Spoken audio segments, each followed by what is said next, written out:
السلام علیکم۔ ویلسن ڈیزیز ایک نہایت ہی نایاب جینیاتی بیماری تصور کی جاتی ہے جو عموماً 5 سے 35 سال کی عمر میں ظاہر ہو سکتی ہے۔ بیماری کی اگر وجوہات کی بات کی جائے تو بنیادی طور پر جو بنیادی وجہ ہے وہ جینیاتی میوٹیشن ہے۔ ATP7B ویژن کی عدم فعالیت کی وجہ سے ہوتی ہے۔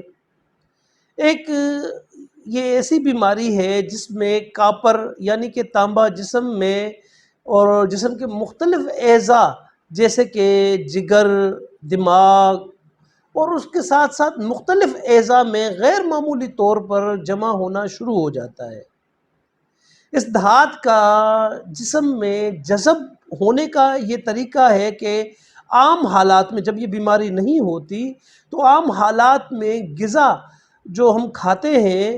اسے ایک خاص مقدار میں آنت میں جذب ہوتی ہے اور جسم میں جہاں جہاں پر بھی تانبے کی ضرورت ہوتی ہے استعمال ہوتی ہے، اس کے بعد جگر کے ذریعے سے خارج ہو جاتی ہے۔ اس بیماری میں آنت میں جذب ہونے کا عمل بڑھ جاتا ہے اور جگر سے خارج ہونے کا عمل کم ہو جاتا ہے۔ اب یہاں پر یہ الٹ ہو گیا، جس کا نتیجہ یہ ہوتا ہے کہ جسم میں کاپر یعنی کہ تانبا جمع ہونا شروع ہو جاتا ہے۔ جو اعضاء سب سے زیادہ اس سے متاثر ہوتے ہیں عموماً ان میں جگر سب سے پہلے خراب ہوتا ہے۔ بچوں میں اکثر جگر کی خرابی، اور جو بڑے ہوتے ہیں تو بڑوں میں جگر کی خرابی بھی ہو سکتی ہے، دماغ کے ساتھ مختلف اعضاء کی خرابی بھی ہو سکتی ہے۔ اگر علامات کی بات کی جائے تو بہت سے مریض تشخیص کے عمل مکمل ہونے تک جگر کی مکمل خرابی یعنی کہ جگر کے ناکارہ ہونے تک بھی پہنچ جاتے ہیں، یعنی جگر ان کا فیل ہو جاتا ہے۔ پیٹ میں پانی بھر جانا یا جو پیلیا جس کو کہتے ہیں ہم یرکان تو یعنی جینڈس جیسی علامتیں اس میں ظاہر ہونا شروع ہو جاتی ہیں۔ اچھا، ونگ بیٹنگ ٹریمر یہ جیسی علامت جو ہے، جیسے کہ ونگ بیٹنگ ٹریمر کا جو میں نے ابھی حوالہ دیا، ونگ بیٹنگ ٹریمر ہوتا کیا ہے کہ جیسے اگر ہمارے پاس کوئی ایک مریض آیا، ہم نے اسے کہا کہ بھائی آپ یہ ہاتھ اس طرح رکھیں، اب جب وہ ہاتھ اس طرح رکھیں گے نا تو ان کے ہاتھ بہت زیادہ کپ کپ آئیں گے۔ ونگ بیٹنگ ٹریمر کی یہ ایک علامت ہوتی ہے جس کی وجہ سے اس کا نام ونگ بیٹنگ ٹریمر دیا گیا ہے۔ تو یہ جب ہاتھ ان کے بہت زیادہ کپ کپاتے ہیں اس میں بھی یہ ظاہر ہو جاتی ہے کہ ان کو ویلسن ڈیزیز ہو چکی ہے۔ اور دوسرا اس کے ساتھ جو یعنی کہ سب سے خاص اگر بڑھ جاتی ہے تو جسم میں اکڑن، جب یہ بیماری زیادہ بڑھ جائے گی تو جسم میں اکڑن کے ساتھ جسم میں سختی آنا شروع ہو جاتی ہے، اکڑ جائے گا جسم، جیسے ٹانگیں ہیں اکڑ جائیں گی، اگر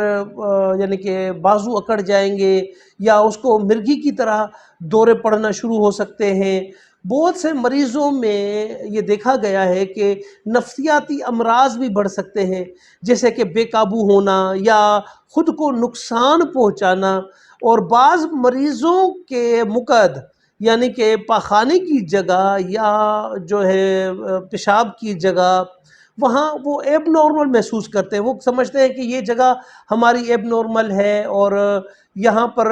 جو ہے کوئی ایب نارمل حرکتیں ہو رہی ہیں۔ جوڑوں پر، جلد پر، جسم کی جو ہڈیاں ہیں ہڈیوں پر بھی یہ اثر انداز ہو سکتی ہے، کیونکہ کاپر جو ہے وہ ہڈیوں میں بھی زیادہ مقدار میں جاتی ہے، اس وجہ سے بھی یہ متاثر ہو سکتی ہے۔ لیکن سب سے زیادہ جو متاثر ہوتا ہے وہ جگر اور دماغ ہوتے ہیں۔ اس بیماری سے متاثر بچے پہلے تو کچھ اس طرح ہوتے ہیں کہ جیسے کہ وہ ٹانگیں کبھی اوپر ہوں گی، سر نیچے ہوگا، کبھی سر اوپر ہوگا، ٹانگیں نیچے ہوگی، کبھی دائیں کبھی بائیں، وہ ایک سکون تلاش کرتے ہیں۔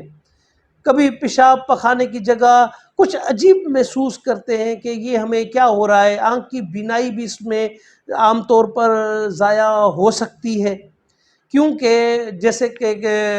کائزر فلیشر رنگ جس کو کہا جاتا ہے، آنکھ کی جو یہ رنگین دائرہ ہوتا ہے بلیک کے برابر میں، تو یہ رنگین دائرے کے اندر کاپر جمع ہو جاتا ہے، تو اس کے ٹیسٹ بھی مختلف ہوتے ہیں، مختلف ٹیسٹ کروائے جاتے ہیں، جس سے پتہ چلتا ہے کہ آیا واقعی وہاں پر کاپر کی مقدار زیادہ جمع ہو گئی ہے یا نہیں۔ یہ ایک ایسی ڈیزیز ہے جو کہ ہر 30,000 میں سے یا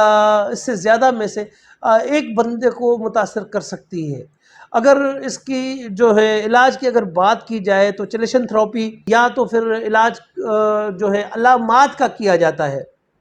جیسے اکڑن کا علاج ہو گیا، یا اس کو جو ہے یعنی کہ نیند کی ادویات دی جاتی ہیں سکون کے لیے، یا اس کے ساتھ جو ہے بہت سی ایسی ادویات دی جاتی ہیں جس میں جو ہے مریض کو صرف اور صرف سکون مل سکے۔ اگر طب یونانی میں دیکھا جائے تو طب یونانی میں الحمدللہ اس کا علاج موجود بھی ہے اور کیا بھی ہے۔ اور اگر اس کی احتیاط جو دیکھی جائے کہ احتیاط کس چیز سے، ایسے مریضوں کو کس چیز سے احتیاط کروائی جائے، یا ایسے مریضوں کو پرہیز کیا کروایا جائے، تو یہ یاد رکھیں کہ چاکلیٹ سے جتنی بھی بنی اشیاء ہیں، یا کھوپرے سے بنی ہوئی اشیاء، یا جو ہے مچھلی سے بنی ہوئی اشیاء، تو ان سے مریض کو پرہیز کروایا جائے۔ سب سے زیادہ چاکلیٹ، کھوپرا اور مچھلی، یہ 3 چیزوں میں بہت زیادہ مقدار میں کاپر ہوتی ہے، اس لیے ان چیزوں سے سب سے زیادہ پرہیز کروایا جائے۔ کھانے کے لیے کیا دیا جائے، تو اس صورت میں مریض کو آپ لوکی دے سکتے ہیں، کالی تورئی وہ آپ مریض کو دے سکتے ہیں، یا مونگ کی دال شوربے والی، گاڑھی نہیں شوربے والی، بھنی ہوئی نہیں ہو، تو مونگ کی دال شوربے والی دے سکتے ہیں، یا اس کے علاوہ ماش کی دال شوربے والی وہ دے سکتے ہیں، بکرے کا گوشت شوربے والا بنا کر وہ آپ دے سکتے ہیں۔ اور جو اتباع حضرات اس کا جو علاج کر رہے ہیں ان کے لیے ایک یہ میرا آخری سنٹینس بھی ہے کہ آپ مریض کو گدی ایسا بھی مسہل بھی دے سکتے ہیں۔ آپ طب یونانی کا علاج کروانا چاہتے ہیں تو ہمارا واٹس اپ نمبر آپ کے اسکرین کے اوپر آ رہا ہوگا،